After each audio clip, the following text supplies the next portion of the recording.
I'm very, very happy to welcome Julian Hyde to join us and to talk about his open source software projects, his experience with open source software projects, and everything around it. So it's exactly the kind of discussion we wanted to have as part of the Center for Research in Open Source Software seminar series. A few words quickly for those who are not that familiar with the center. So the Center for Research in Open Source Software has been, or that I founded in 2015 to bridge the gap between student work and open source software projects. A lot of student work that has impact in the open source community ends up being sort of a personal project. And that's because the university doesn't really support it. And the Center for Research in Open Source Software is basically trying to change that. We started with $2 million initial funding from Sage Weil, who is a former student here and is the founder of the Ceph storage system. And one of the things he wanted to see with those $2 million was to have a structure for other students to have a similar career at UC Santa Cruz, which was that most importantly, the ability to continue working on his research infrastructure that he did as part of his PhD thesis after he graduated, right? And so that's basically what he did. He continued to work on Ceph, which he started developing as part of his PhD thesis in UC Santa Cruz. And then, turns out great things can happen. So we actually, part of the Center for Research in Open Source Software is an incubator that basically hires postdocs to build developer communities around the research prototypes. And we have a fantastic advisory committee. Doug Cutting is on it, Karen Sandler, Lisa Strutman, and Nithya Ruff, who, all very much well-known open source communities. We have recently started planning a open source programs office at UC Santa Cruz, based on our experience in the last 5 years at Cross. And there are some really nice opportunities that we're following there. So, but I think I should stop here and basically introduce Julian Hyde. Julian is the architect at Looker. Looker, is that right? Looker, is that right pronunciation? Yeah, Looker, which is now part of Google. Yeah, which is now part of Google. And he's also the creator of Calcite and the project management committee member of Arrow, Drill, Eagle, Incubator, and Kylan at Apache Foundation. Great to have you here, Julian. Great. Well, thanks for that intro. So first of all, can you see my slides? Yes. Okay, great. Yeah.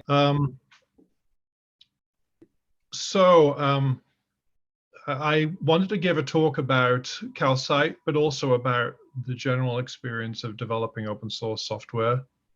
The only way I could think of doing it was to describe the evolution of the technology, the architecture, and use that as a kind of a parallel to the running of the community. So I hope that this works. I've not given this talk before. My goal is to stimulate some discussion, and quite honestly, if this turns into a discussion and I don't get beyond slide 4, I'm totally okay with that. So please feel free to interrupt me. I'm not sure I can see the chat window, so maybe if a good question comes up in chat, someone can just interrupt me and we can go off on a tangent. I'd like this to be driven by what people are interested in, not necessarily what I've prepared to talk about. So this is a, you'll see this diagram a lot throughout the talk, but just as a brief overview, Calcite is a system for building relational databases. You can think of it as kind of a toolkit. And it has a pretty standard architecture that you would learn in any database course. It has a SQL parser and validator. The SQL AST gets converted into relational algebra. That relational algebra is where the query optimization happens. Then those optimized query plans get executed. Now, one thing that's interesting about Calcite is that it doesn't actually, it's a framework and not a full database, and therefore Calcite doesn't own its own storage. So it produces plans that are driven by pluggable rewrite rules and pluggable algorithms. And it will then generate plans that can query whatever storage you choose to plug into it. So if you want to plug in, I don't know, if you want to make Calcite a SQL interface to MongoDB, for example, and then what Calcite will generate will be queries for Mongo, and essentially Calcite will be functioning as a SQL to MongoDB translator. You know, Calcite basically stays out of the storage business and stays out of a bunch of other businesses by, you know, it acts as an intermediary between putting a SQL interface and query optimization on top of other storage systems. It also features a JDBC and ODBC drivers if you want to use those. Those are actually a separate project called Avatica that you can apply to Calcite, but you can also plug on top of other systems that don't use Calcite. So there'll be more about this later, but the general theme is it looks like a DBMS, but there's a lot of places that you can basically plug in alternative implementations of things. So really the subject of this talk is how did we arrive at this particular architecture and why? So another way of understanding Calcite is looking at who uses it, and this is a few of the logos of companies and projects that use Calcite. So you can see it's pretty widely used. It's taken a long time to get to the point where it was kind of an automatic, it's almost an automatic choice for people building a DBMS, especially if they're using Java or the JVM. These days, you'd have to have a good reason why you would not use Calcite, but it's taken a long time to get to that level of acceptance. And it was a long haul to get there. It was difficult, you know, getting the first projects to rely on this. And that's another part of the story. And by the way, most of these logos are open source projects, but there's a few companies scattered in there, and there's a lot more companies that we just plain don't know about because Calcite is under a permissive license, and we know we're used in companies that, you know, have never acknowledged it. Another aspect of what Calcite is the GitHub interface, where our, you know, which is the main place that our developers interact with the source code, submit pull requests, run builds, find the build failed and fix bugs, and so on and so forth. And you can see bottom right a list of contributors. So these are not just the committers in the project, but anyone who's submitted any patch at any point during the history. And then another aspect, which for the Apache Software Foundation is actually the most important aspect of a project, is the mailing list. So this kind of acts as like the town square of the project, where people just come and talk to each other. And so, you know, people such as myself who are active in a lot of projects in the Apache Software Foundation, the very first place we go to figure out whether a project is healthy is we just go on the mailing list and just see what the activity is like. and also just see what the general tone is. Are people respectful? You know, are beginners able to ask questions without being, you know, flamed? And do people seem to be having like an ongoing discussion about the important things? Or are we seeing, you know, someone posting a document where they've clearly had several design meetings and made a decision? So which is, in Apache, is viewed as an unhealthy thing because it means that decisions are being made off the list, and therefore the whole community isn't getting a, you know, well, some of in the community are basically being disenfranchised because decisions are being made elsewhere. So, and since this is 2021, this is the way I think of Calcite is like a sourdough starter, and that's the kind of yeast on the right-hand side. Is an open source project is something organic that you basically need to keep alive and you need to nurture, and it will produce good things for you. If you basically need to use it regularly and just keep it going. And the reason Calcite has been a success is because we've managed to keep it going over many years and kind of looked after the community, and then the code has arisen because the community's been in good shape. So the themes of this talk is how we make a strong community. May I interrupt?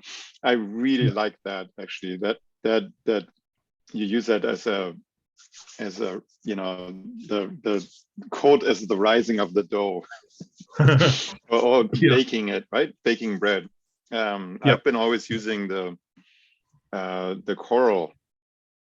That code is basically like a coral reef. And if you don't have all the organisms working on it constantly, it just falls apart. But I like this even better because it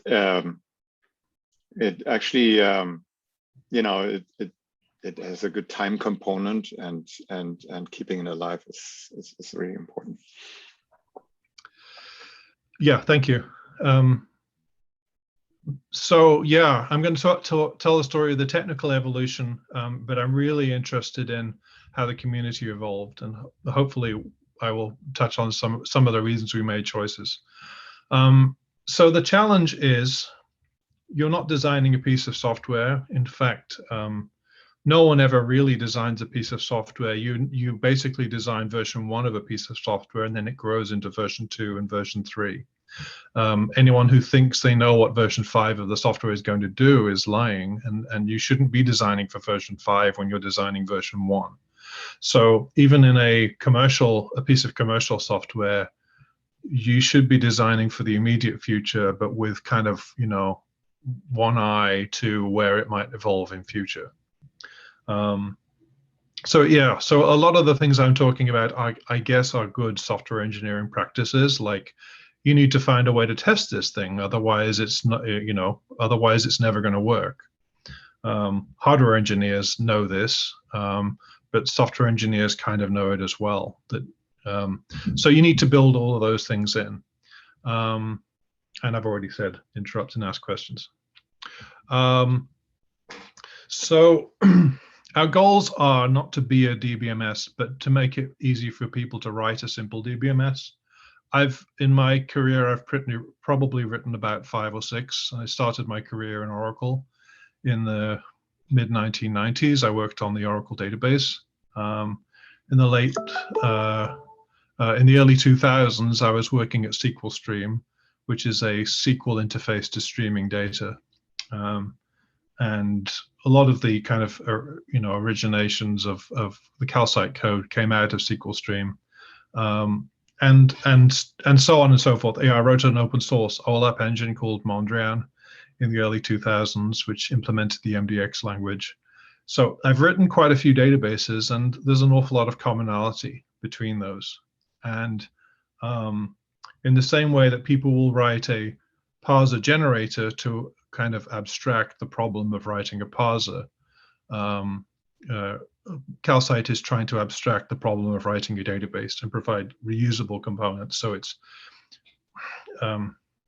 more difficult to make mistakes. In some sense, Calcite is a research project because it's an area that people can easily use as a platform for doing experiments. In some sense, it's a state-of-the-art system because it's, because it is used in state-of-the-art systems. The state-of-the-art code isn't in Calcite, but it is, projects have built on top of it.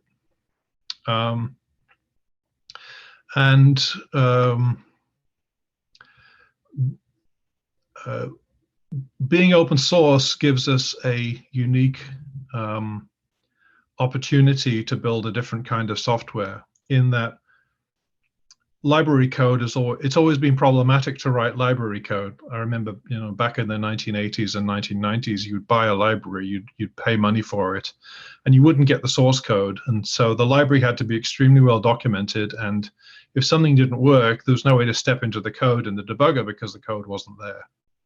So open source gives us this opportunity to build library code. And if it isn't working as you expect, you just step into the code and you can figure out what it's supposed to be doing and figure out whether there's a bug. So this gives people an opportunity to use Calcite as a library. And when they see something doesn't work as they want it to, they can log a bug, or they can fix it.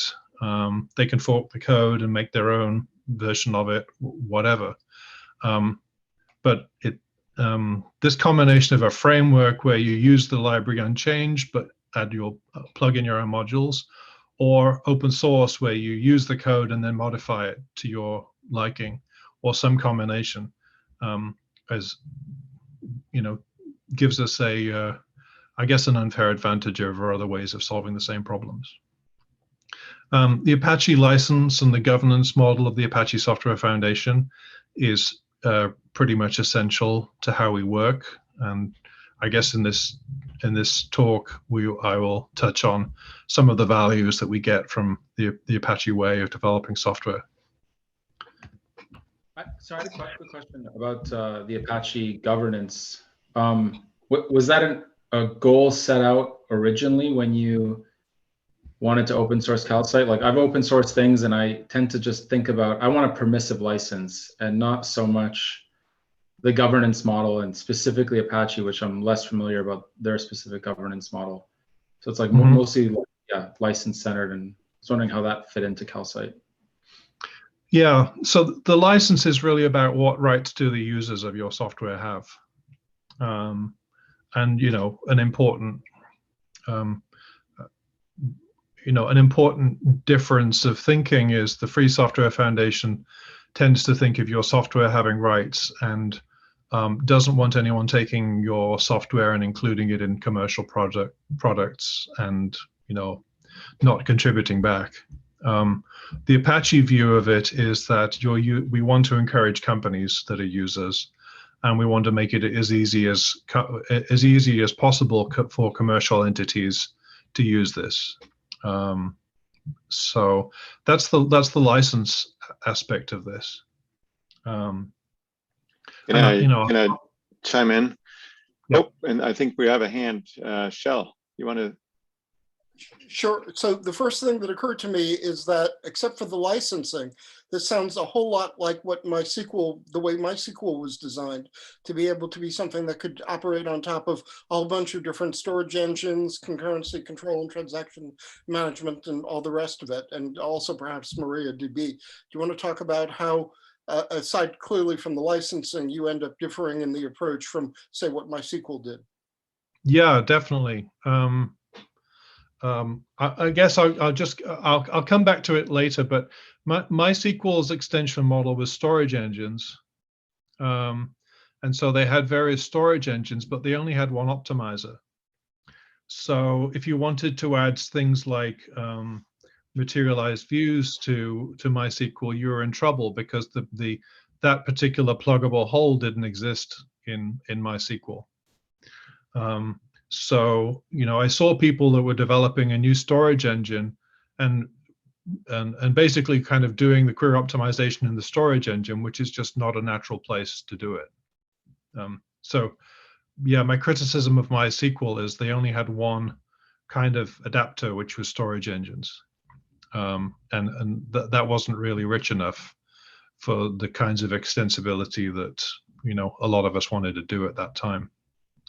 The other is MySQL's license is GPL, which served them fairly well as a business model, because anyone that wanted to embed MySQL in a product had to go to MySQL, the company, and pay.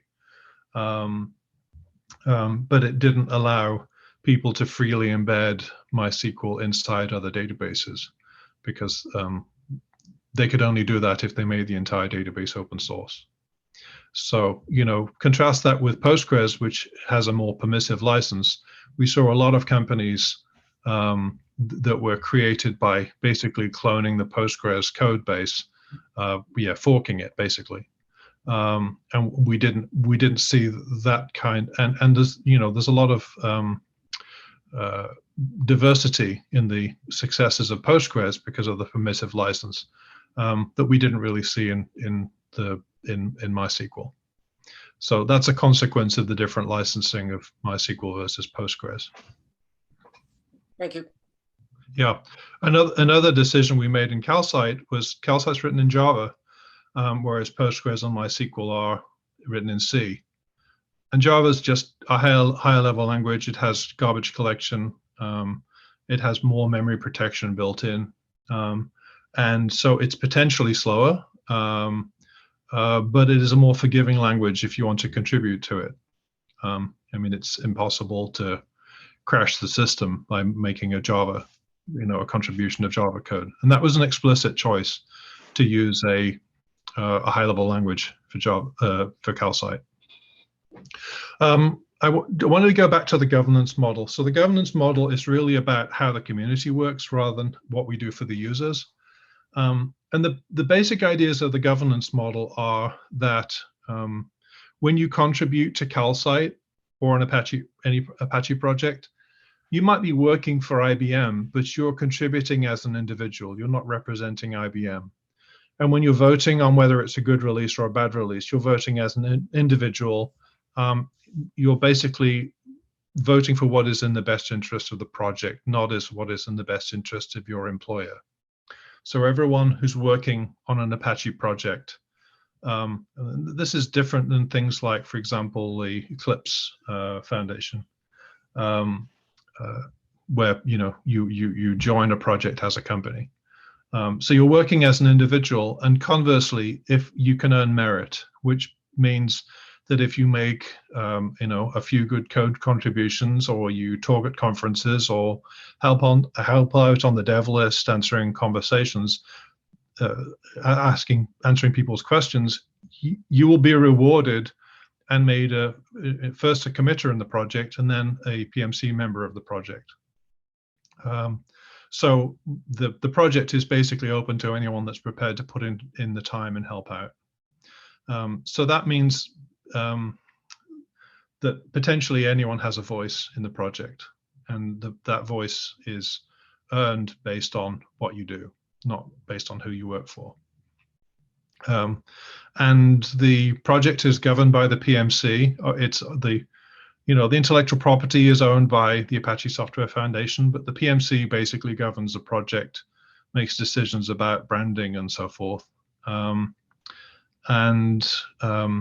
That governance means that no company can then decide to, for example, change the license at some point in the future. We've seen, some pretty prominent open source projects just change their license because the company that owns the intellectual property has decided to, they're not really into open source anymore. And that's just impossible in the Apache Software Foundation. So there's a certain there are certain guarantees, certain insurance that you get from the Apache Software Foundation governance model. Fareed, I hope that answered your question. We can come back to it later if you've got more questions about that. Thank you. So Calcite started off as a pretty regular database. It was called LucidDB. It was an open source database that we developed in the early 2000s. It had physical operators. It had C++ code that maintained B-tree indexes, and it had hybrid hash join and hash aggregation and external sort and all that, and column store. So it had all of that stuff in C++. It ran on a single node. It was multi-threaded, but it was not a distributed system. And around that time, systems like Hadoop started happening, and federated databases. And it was, we just didn't have enough traction, enough of a user base to make that huge investment into becoming a federated system. So the project, the contributions were basically dying off. And I realized I wanted to do something that did data virtualization.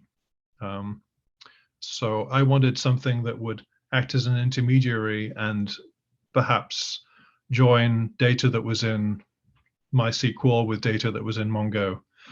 And I realized that the C++ code was actually holding us back.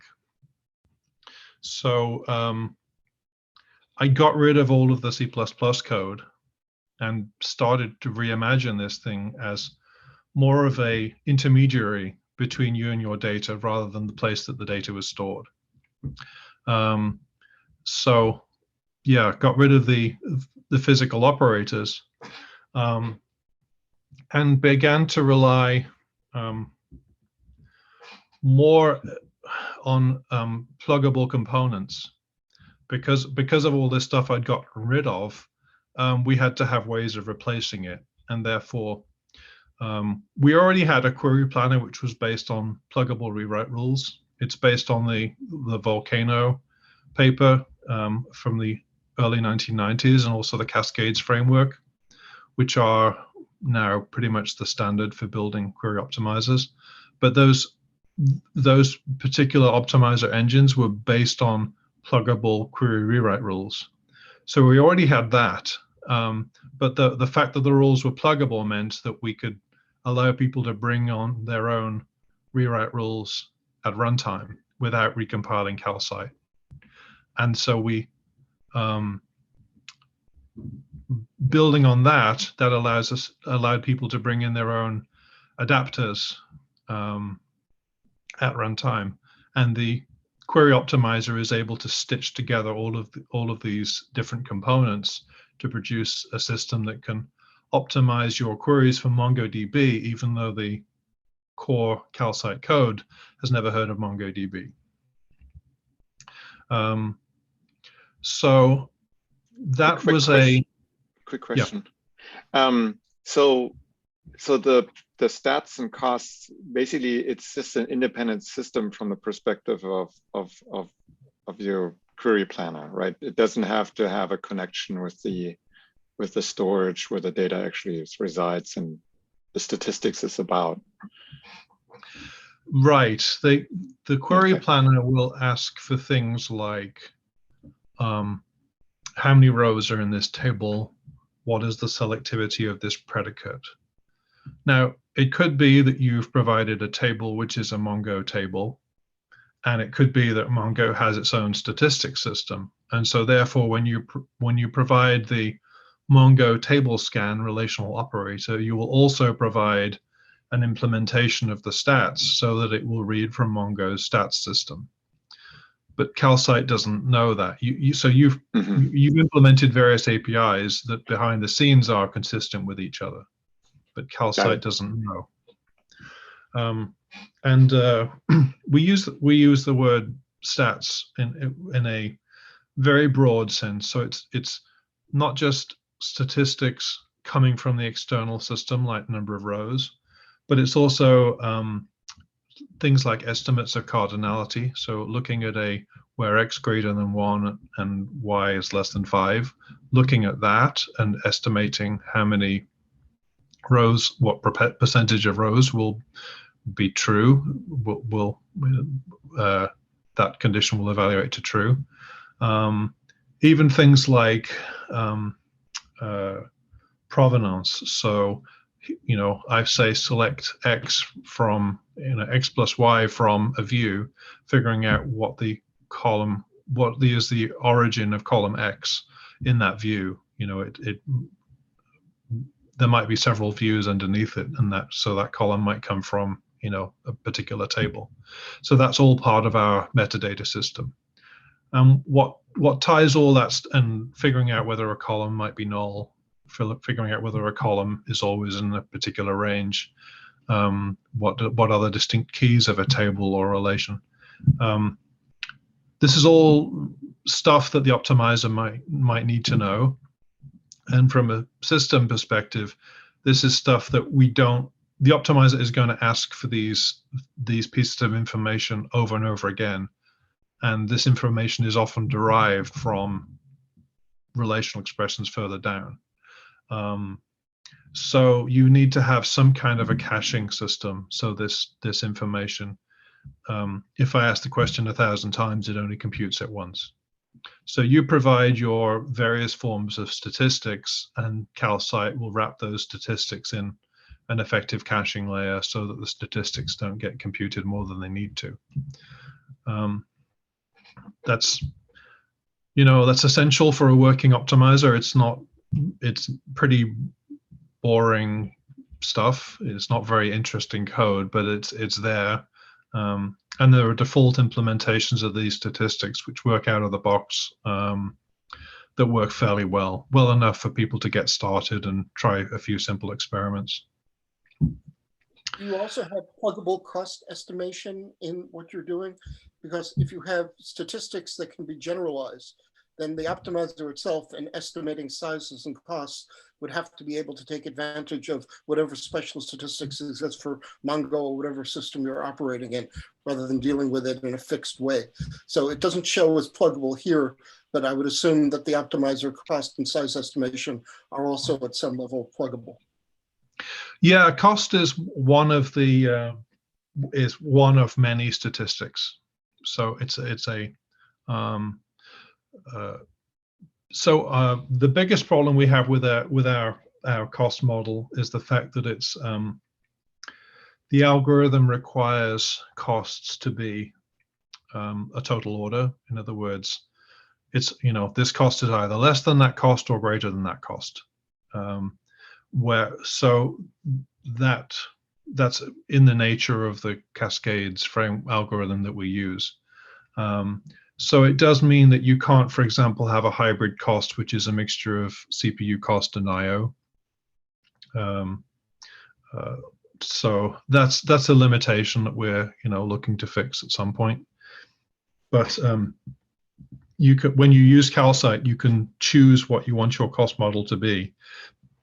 Let's suppose you're really interested in I/O, and in fact, you can build a multi-phase optimizer where you're, for example, interested in just row count as a cost, number of rows processed as a simple cost in the early stages, and then later on you're interested in, let's say, number of bytes moved or I/O. So there's considerable flexibility there. But the requirement that cost has to be a total order is a major limitation of the optimizer that we'd like to remove at some point. And then lastly, pluggable catalog. Most databases have a set of tables or files that define their catalog, what tables they have. In the case of Calcite, we just call an API, and those table definitions might be stored in a database or in files. But as far as Calcite's concerned, it's just whatever the Java API tells us are the current tables. So all of this means that Calcite has literally no footprint on disk, and it's stateless. So you use Calcite as a library and drop it into whatever stateful system you're building. And that statelessness means that Calcite is much easier to test, because every time you run it, it's seeing exactly the same state of the world. And I guess it's ironic considering, the main purpose of a database arguably is to manage concurrency, that this system, which is the core of the database, is absolutely not about concurrency. It's in a sense, we've taken the part of the database which is kind of like a compiler, and abstracted that out, and then all the concurrency bits are, the responsibility of the system that uses Calcite. So yeah, we separated out. We had this basically this problem that a lot of people wanted an ODBC driver, and we didn't have the expertise in the project to build an ODBC driver. And we solved that problem by increasing the size of our potential audience. So we took the existing, we had a JDBC driver. We pulled the JDBC driver out of Calcite into a separate project. And so rather than restricting ourselves to just the audience of Calcite, we created this project that doesn't depend on Calcite, and therefore the potential audience of people that could use it is now bigger. So, and that allowed us to attract contributions to build an ODBC client and a good RPC protocol.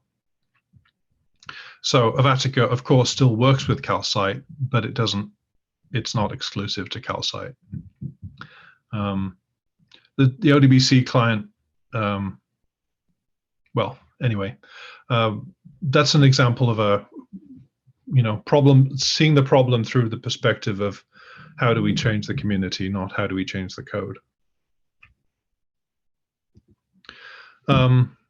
So I mentioned federation, which was one of the motivations of building Calcite. So an adapter, as I've kind of implied, is a set of relational operators that deal with that particular format of data.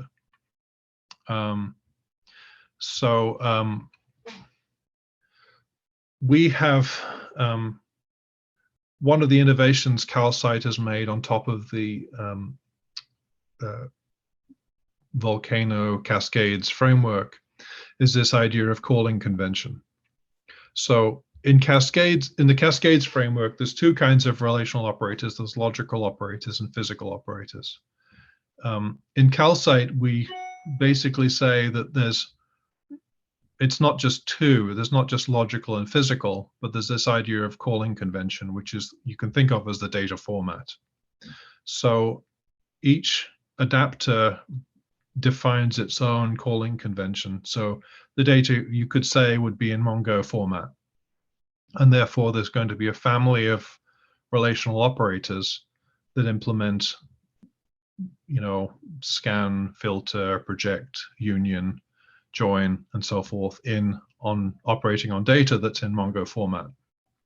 And probably these operators look pretty similar to the logical operators. Perhaps there's one or two missing, like Mongo is not able to do joins, and then perhaps Mongo's sort is richer than the core, the logical sort. But you can create federated plans where perhaps some of the relational operators are in Mongo format and some of them are in JDBC format. And then at some point you can join those two, you can create a tree node that combines those two data sets. And that plan is literally a hybrid plan that's combining data from two different databases and combining them into one result.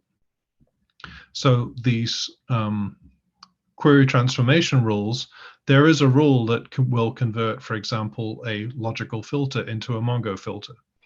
And there's a rule that converts a logical filter into a JDBC filter. So in order to add an adapter, you need to provide a set of relational operators and a set of rewrite rules that will convert logical operators into your adapter's operators.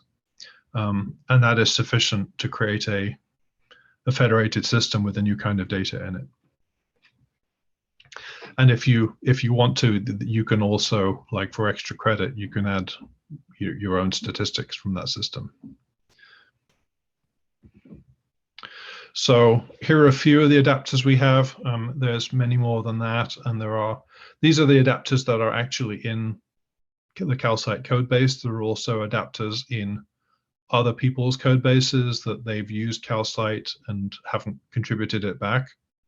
But it's a pretty common and reproducible thing, is to create a new adapter. Do you have adapters to Apache Arrow? We're working on it. Yeah, a couple of people from, let me see, University of Waterloo have developed one. Where the commit is ready to go in. It's just Arrow doesn't have a version that I don't know, works on all operating systems. The component of Arrow that we need is not doesn't work on all operating systems straight out of the box. So I'm waiting for Arrow to do the necessary work. But I'm a huge fan of Apache Arrow. I think it's an awesome format. Right. I'm just curious what component that is, because we're actually working on embedding Apache Arrow into Ceph right now, and for us this is extremely interesting. Yeah, the component is Gandiva. Okay. Which is it's a kind of compute kernel that implements some basic relational operations. I think it's project and filter and some simple expressions.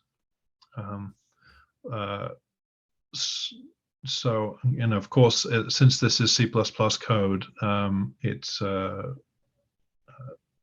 it needs to be built. You need several different binaries for different architectures. But so we are actually building as a collaboration with the University of Leiden, building a bridge between Spark, which is Scala, and the Apache Arrow dataset interface. Nice. And so we're using the Intel GNI implementation to enable, basically, make that bridge really fast.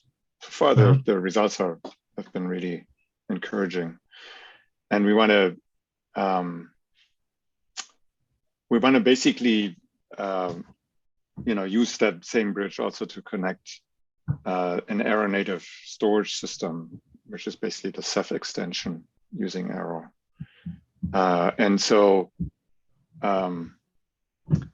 yeah, I was just wondering whether that, because we're very interested in the in the computational part, right? Because that's what we want to offload into the storage layer, is all the scan operations. And so that's why I'm curious. Yeah. Maybe we should meet up offline. Who are the main people in the Arrow? It's very interesting. I want to make sure we don't lose it. Who are the people in Arrow that you've been working with, and maybe we can. So let's see. I'm just spacing the name right now, but we had a pull request that we closed again because we had to change the architecture. And the reviewer of that pull request is, let me look at my notes.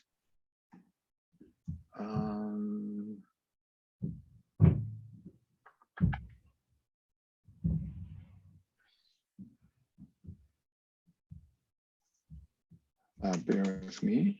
Yeah. Well, I'll tell you what we could do is if you have a Jira case open, you could just mention me on the Jira case, and I will get involved and just look this stuff over, and we'll try and find some connections. Okay, that sounds. I love the idea of having some kind of relational interface to your file system. I love the idea of being able to do. I love the idea that the data format has relational operators built into it. That you can quickly do, like, eliminate duplicate distinct values and build a hash table of the values that exist, and all those relational operations should be there in the format, in C++ or whatever. And Calcite's just if you want to write SQL, then Calcite will convert SQL to whatever relational operations the data format can support. And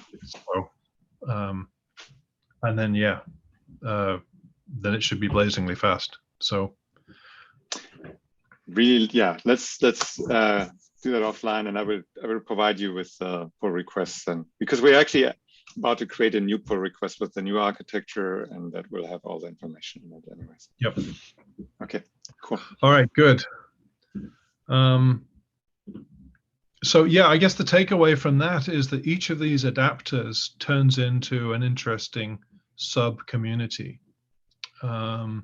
People kind of take for granted that Calcite SQL parser works correctly and the optimizer is doing the right thing, and then people can then just focus on the adapter which makes sense to them, and that's kind of one of the goals of this technical evolution, is allowing people to work on a form a sub-community, work on a part of the project that matters to them. By the way, I see that happening in Arrow as well. So Arrow is one data format, but has support for many different languages. And the Arrow Rust community has really just taken off and exploded.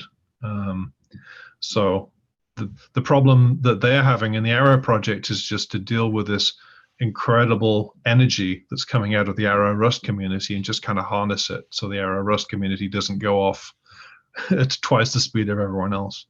But that's a good problem to have. So we're trying to organize Calcite so those kind of explosions can happen. I wanted to focus on the enumerable adapter. So enumerable is very similar to iterable, which is the way Java iterators work. And so enumerable is the one built-in processing method in Calcite.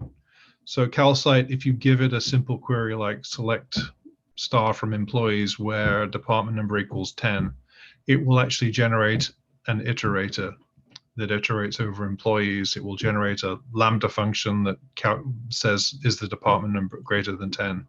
And will return an iterator over the rows that match. And so that's built into Calcite, and therefore Calcite out of the box is able to do things like run queries against CSV files, because that, this is full SQL with windowed functions and grouping sets and geospatial functions and everything, because it's able to implement the whole of relational algebra 2 by generating these Java iterators. It's not particularly fast, but it works, which means we do have there's a basic implementation for everything. And then that can serve as a reference implementation if people produce better implementations in their own adapters. And then the JDBC adapter, which means Calcite implementing queries by generating a SQL statement to send to some other system. That is hugely important, given Calcite's role as sometimes a caching layer on top of other databases. So a lot of work goes into the JDBC adapter. It's a big focus of my work in Looker, because Looker is a BI tool that generates queries. And in fact, the main thing that Looker reuses from Calcite is this ability to translate relational algebra into dialect-specific SQL with all the nuances of all of the target dialects. So the dialect system is, given that Calcite both parses SQL and also generates SQL, the dialect system has many different aspects to it. So I mentioned the Plugable Sql Dialect, which controls how we generate SQL. That includes things like how does that dialect quote identifiers that have spaces in? Does it use backticks or double quotes? What's the format for a timestamp literal in this dialect? What's the syntax of an order by clause, and so forth. So that's controlled by the Plugable Sql Dialect. But on the other side, when a SQL statement comes in, Calcite is able to emulate the behavior of dialects. So Calcite has its own dialect, which looks somewhat similar to Oracle or Postgres. But you can tell Calcite that it should pretend to be Postgres or could pretend to be MySQL in terms of the lexical behavior of the language. And also you can add operators to Calcite so that these might be operators which only exist in MySQL. So you can add those to Calcite so Calcite can understand native MySQL, convert it to relational algebra, and then you can fix it up so that it becomes perhaps Postgres. So in this way, if you configure both the top green box and the bottom green box, you can use Calcite as a SQL translation system. And then the rewrite rules play into this in the sense that, let's suppose, I don't know whether it's still true, but back in the day, MySQL, you could have a maximum of one count distinct aggregate in a query. You could say count distinct customer ID, but you couldn't say count distinct customer ID, comma, count distinct product ID. It simply would not allow it. So for those kinds of limitations, you can have relational algebra rewrite rules that will get rid of those count distincts and rewrite them in terms of other constructs. So the rewrite rules allow us to adapt one dialect to another by doing relational algebra transformations. So this slide is mainly for the benefit of anyone that comes to Calcite and says, where are dialects defined? And the answer, unfortunately, is they're defined in several different places because the dialect system is doing so many different things.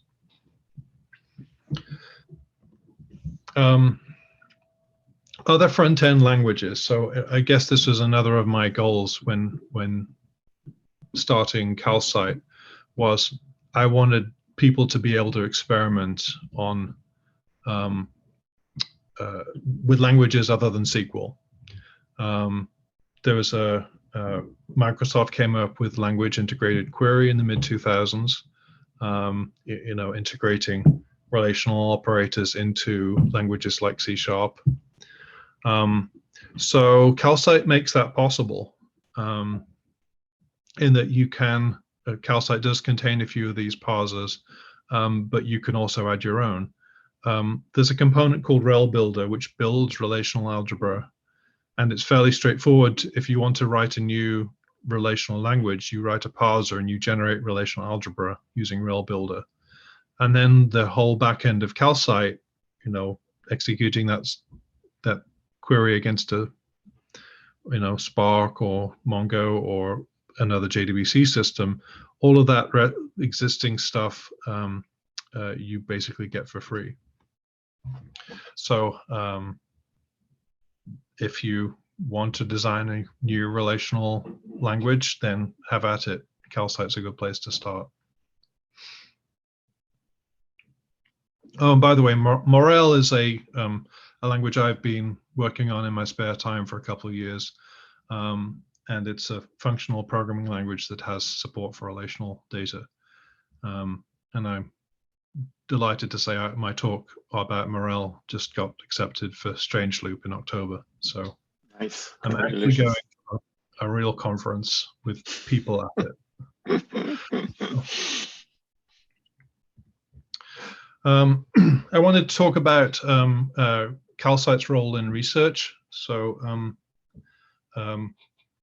one is to, this is a paper that I wrote, co-authored about 2 or 3 years ago about streaming SQL.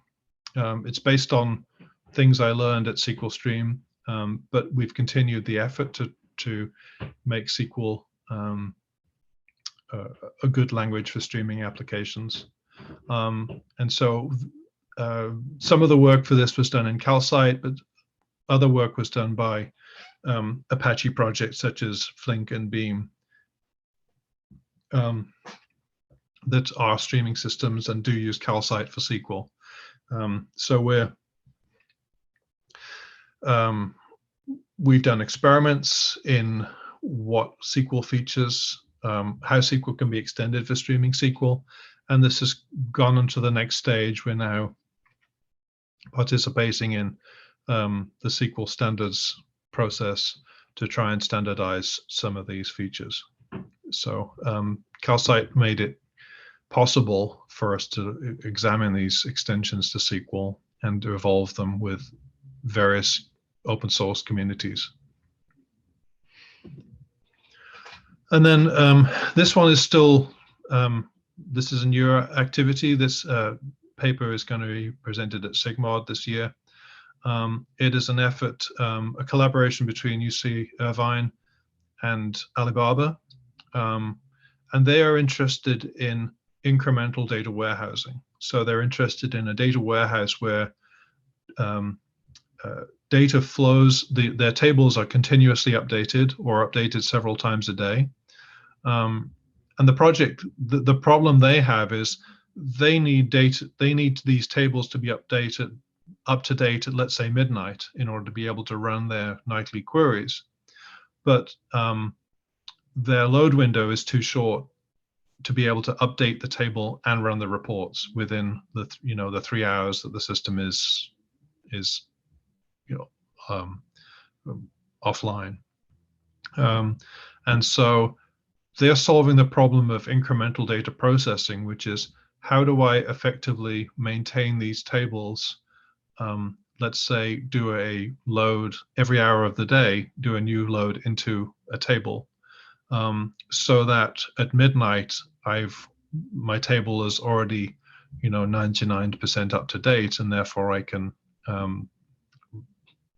run my nightly queries with very little extra data to process. So the Tempora system extends Calcite to not just plan queries, but also plans the maintaining materialized views in several increments of time.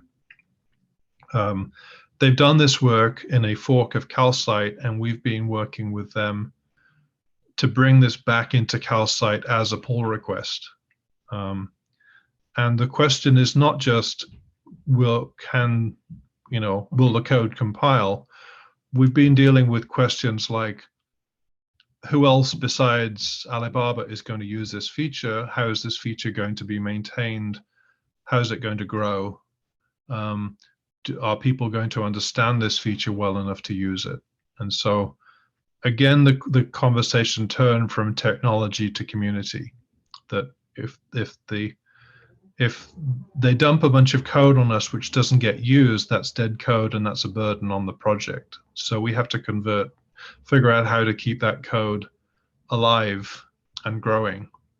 And so the conversations have been more about how do we find users for this and how do we make it useful to people than about the code.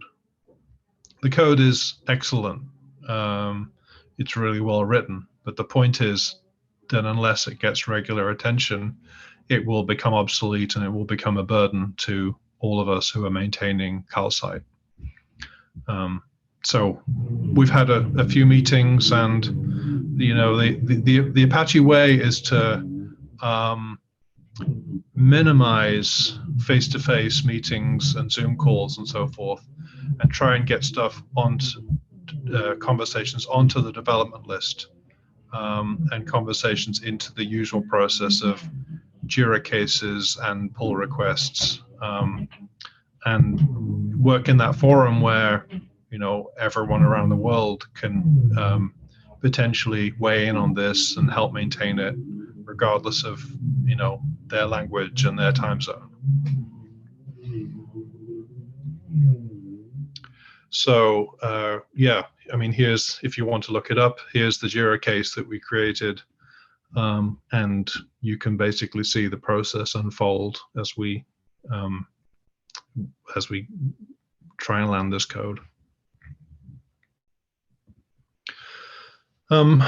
So yeah, this is my second to last slide.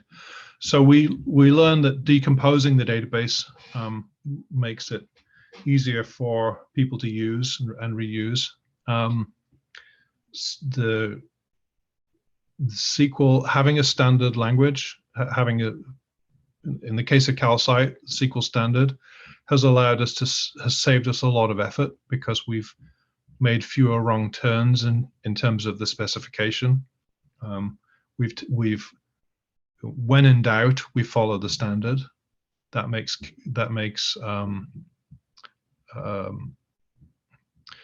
it easier for people to use Calcite because they just know that it will have standard behavior. It makes it easier for people to implement Calcite because they can just read the standard, and then the standard is a specification for what it should do.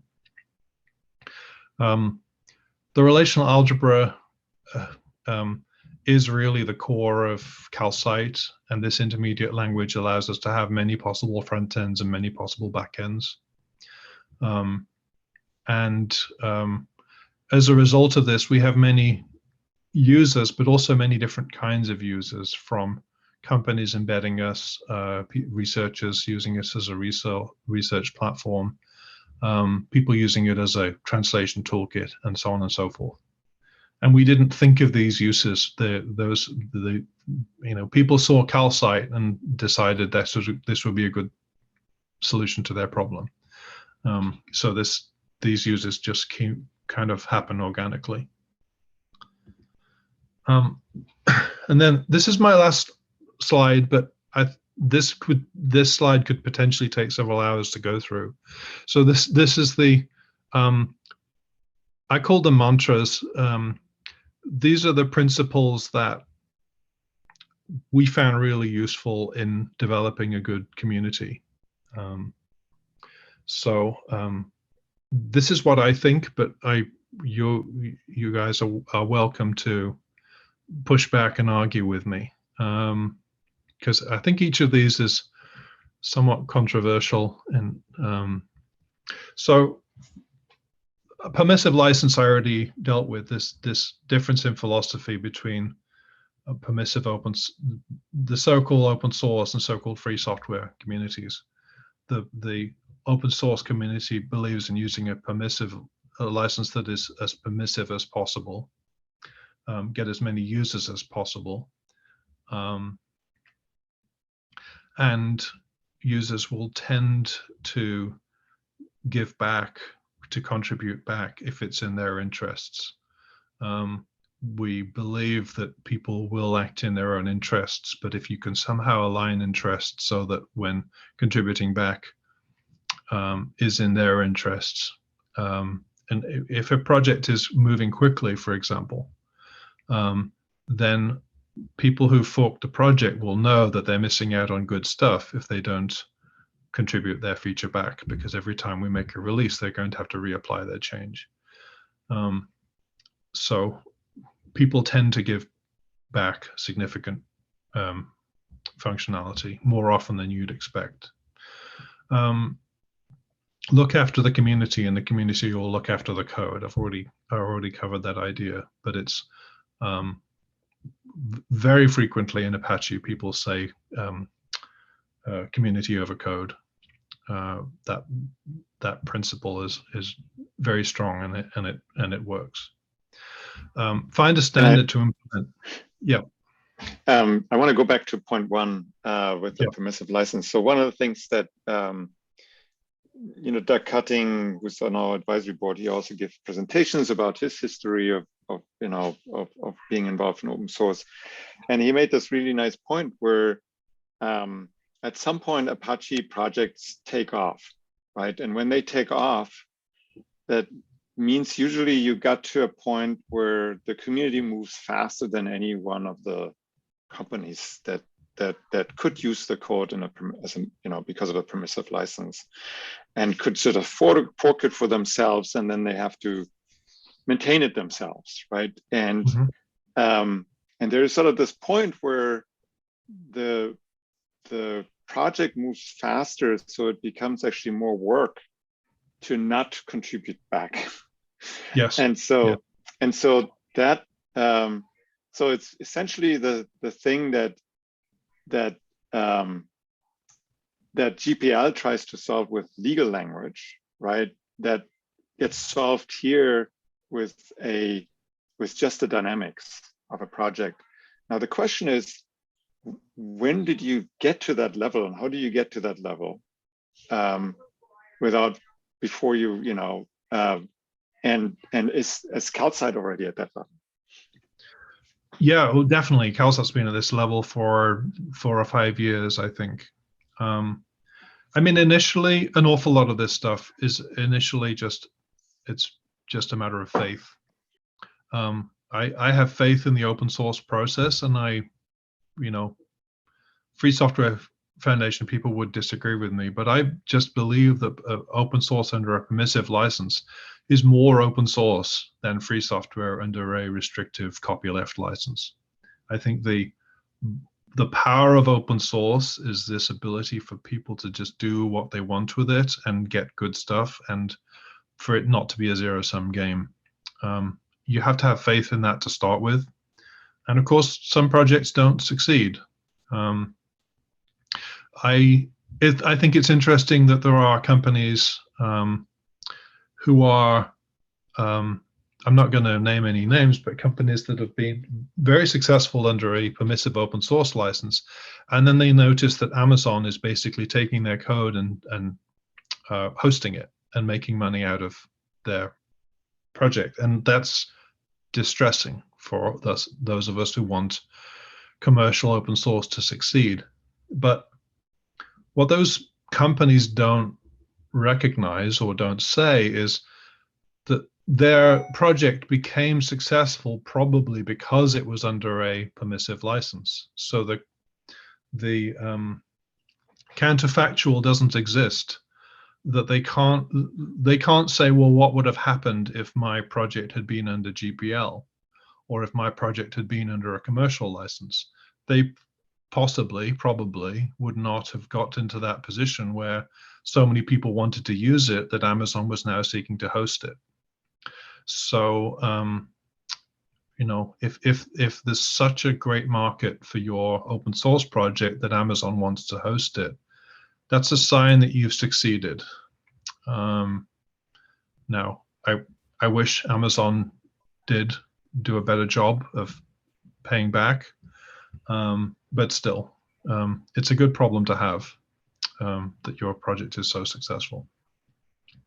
I think there's also the other component is that what people don't realize is, if there's, you know, on one hand, if you, as an open source project leader, right, you are obviously well known in the community, but if there's a big industry or lots of industry is actually using your project in-house, right, there's actually also a market for consulting that you wouldn't have if you had a GPL project, right?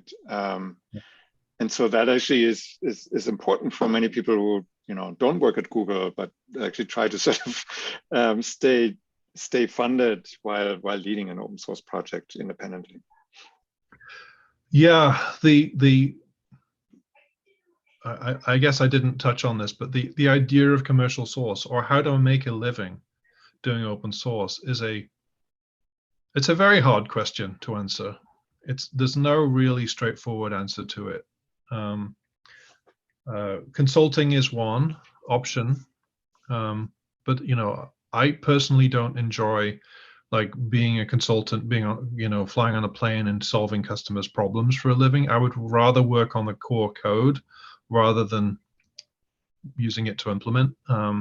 So luckily, I'm existing on patronage. My employer is using Calcite and wants to have me around as an expert to be able to work on their stuff, but also work on the core stuff. And there's an understanding, well, this is my point 10. Someone needs to sweep the floors. In other words, there's stuff that needs to be done in an open source project that really is in no one's interests, but it just has to be done. And so some people will step up in any project and do those menial tasks. And so sometimes they will do it like, at midnight when the kids have gone to bed, and they'll do it in their own spare time. Sometimes their employer gives them time to do it. I think people have to have a calling to do an open source project, to give their time to make it work successfully. I don't think there's any. Go ahead. Sorry. Oh, yeah, I wanted to follow up with that, with the nurture the community. What's your stance, or like Apache governance model? I'm part of another large open source community, and they have something that sounds like what Apache is doing. Like, they go through RFCs, and there's a lot of community around like the direction of the open source, but there's still this like large governing, BDFL, like pseudo BDFL.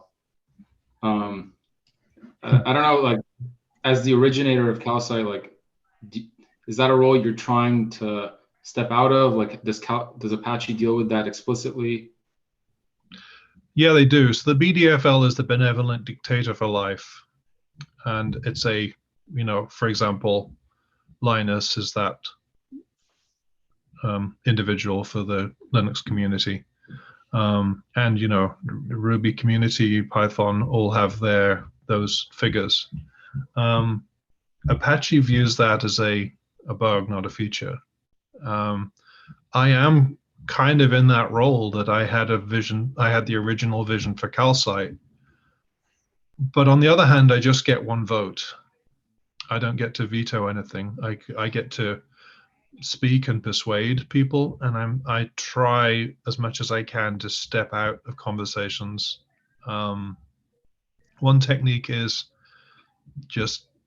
in the asynchronous communication. When an email arrives asking for people's opinion on things, I try and wait 12 hours or 24 hours before replying, to just let other voices arise.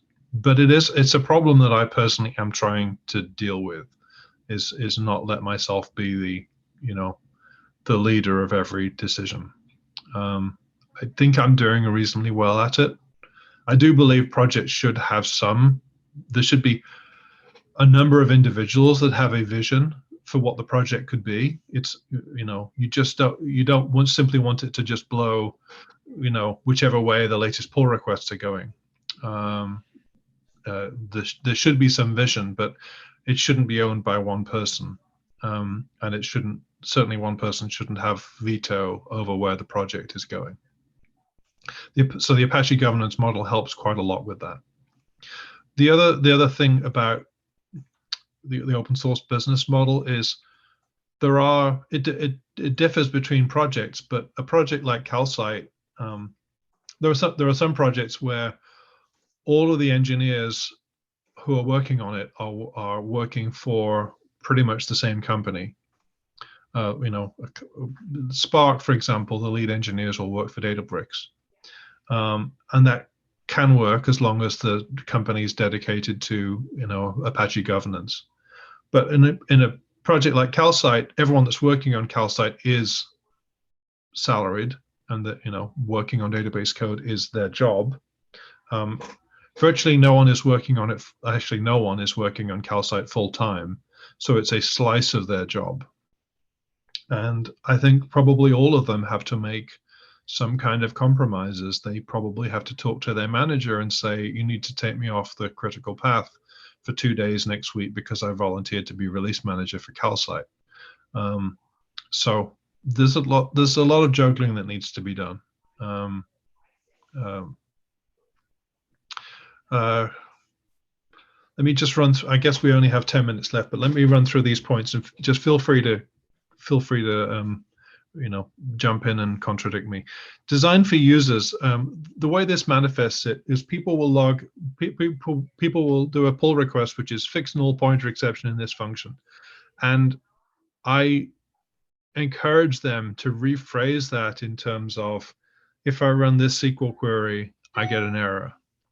And so explain everything we're doing in terms of bugs and feature requests in terms of the users, the people that are of course, Calcite's main users are developers, but explain what we're doing in so that the least technical people can understand, rather than the most technical people, so that when people get a release of Calcite, they can read the release notes and understand at least half of what are the things that have gone into it. And actually, I spend a significant amount of my time asking people to just rewrite their Jira case descriptions and pull request descriptions to make it more understandable. And when you're designing a feature, you should say what it does, not what code you're going to change. And so that's kind of part of my job as like an engineering manager, basically encouraging engineers to speak English and communicate with their users and communicate with each other. And that has a big effect, I think, on the uptake of the project. It makes it more open to people coming from the outside, especially a project like Calcite, which is a framework. And then when we do design, we have, so there are often three ways you can do things. If you want to implement a feature, you can make it configurable, so add another property to the properties file. You can make it extensible, so someone can write a plugin that gets the behavior they want, or you can make it open source, so someone can copy paste the code and get the behavior they want. And there are occasions, those are three radically different strategies, and there are occasions for each of those three. And it requires, each of those things will have a different effect on how usable Calcite is. And sometimes you initially will do it by copy paste. You'll just say, well, we don't really want that feature, but if you really want to do geospatial, then yeah, just clone Calcite and just see if you can get it working with geospatial. And then later on, perhaps we, create an adapter so that geospatial functions can be plugged in. So those are always options, but often people don't realize that they are options in terms of how we could deliver features. And then I think the last are all just features of the developer dynamics is because we don't have full-time engineers and we don't have people contribute to Calcite voluntarily. We don't know for sure that the person that's contributing a feature is going to be the person maintaining it. And if there's a bug in this thing, the original, we cannot, you can't push on a rope thing is a reflection of this. You cannot call up the original developer and say, there's a bug in your code, can you fix it? Because they will say, I'm sorry, I'm busy. And so someone else has to maintain it. So there's a continual drive to get people to simplify things so that some other maintainer could run the tests and fix the bug. And this continual drive to simplify is much more important in an open source project than in a commercial project with actual salaried developers that you can call up and ask them to work on it. So I think that's all. I could go on, but I think I'm just going to wind it up there. This is super interesting. I mean, I think especially the last point, right? That open source communities have to really work on the communication. I think that, I mean, both in terms of where the decisions are made, but also like, everything is explained for outsiders, right? So that people can get involved more easily to the point where, the roles, somebody who contributes to the open source software project and it's not necessarily the maintainer. So you have to actually have everything explained in such a way that somebody else can become a maintainer. Mm-hmm. I didn't fully realize that importance, right? Because we never got to that point where our open source projects are much more immature and in a much earlier phase than this kind of and so this is super interesting, right, for us to sort of get to know where we need to go. Yeah. But you hope that those projects will grow into a mature. I mean, Ceph has certainly grown into that, right? Yes, yes, yeah. I'm not talking about Ceph. I'm talking sort of the follow-up projects that we have. Yeah. Yeah, but each of those is a seed that could potentially, you can see a community growing around it. You can see people coming with new use cases, and you can see these things heading in that, on that trajectory, possibly. And the interesting thing is that we found right through Cross that actually one of a really successful strategy to seed these contributor communities is students, right? And students are always looking for projects, and they look for great mentors. They look for people who can explain things to them.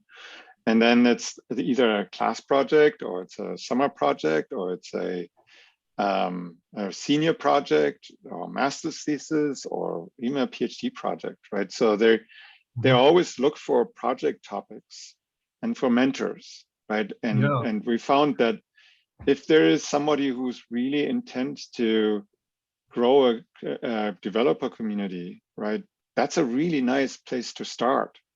And those people tend to stick to. I mean, we have lots of undergraduates and master's students who left the university but are still around on those projects and still contribute. Yeah, a couple of points about that. One is that running an open source project is really like running a business, because you're doing marketing and writing and testing and recruitment and so forth. And so someone who's run a successful open source project as a student is going to be in a good position to be an entrepreneur or something. The other point is that I tend to trust, open source as a platform for research. I tend to trust computer science research, which is done based on an open source project, more, because there's a good chance that rather than being simply experimental code that was written for the purposes of that paper and then thrown away afterwards, if that research is done on the top of an open source project which already has users, then the research is likely to be more reliable because it's been actually used to solve real world problems as opposed to artificial experiments. And so I think Spark is a fantastic example of this kind of thing, where Spark was, excellent research because it was being used on some very big data sets, and being used at scale. So Calcite is starting to be used for these kind of things as well. Michelle has his hand up. Okay, if I can ask a question quickly. I'm a database guy, so I could do a deep dive on the technology, but I'm not going to. What I'm going to say is I don't think you've emphasized how much of an accomplishment this is, because it's so darn difficult. Because you have these, things that are pulling in different directions.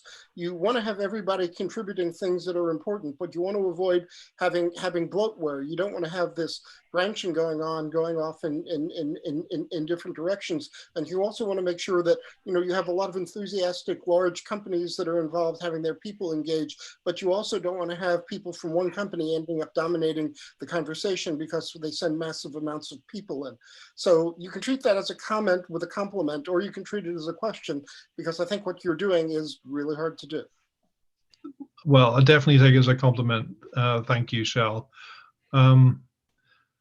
I think Apache provides the environment that answers a lot of those questions, the level playing field.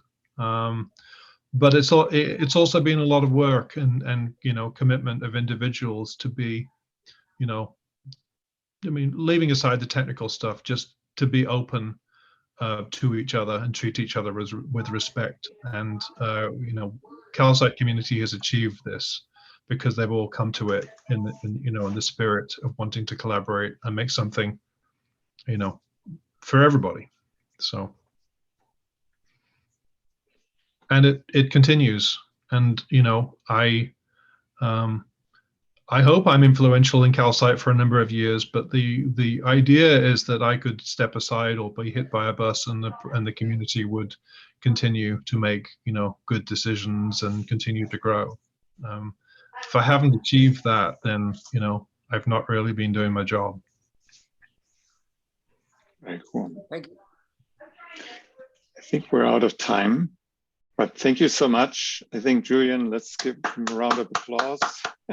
I think there's a reaction thing, right? So, so very cool. Thank you so much. And let's stay, in the conversation. I'm very happy that you're interested in our project. And so I can give you, we can maybe meet offline and give you sort of a quick overview of what we're trying to do. Yeah, let's do that. All right. All right. Well, thank you for the invitation, Carlos. It's been a pleasure. Thank you, Julian. Bye.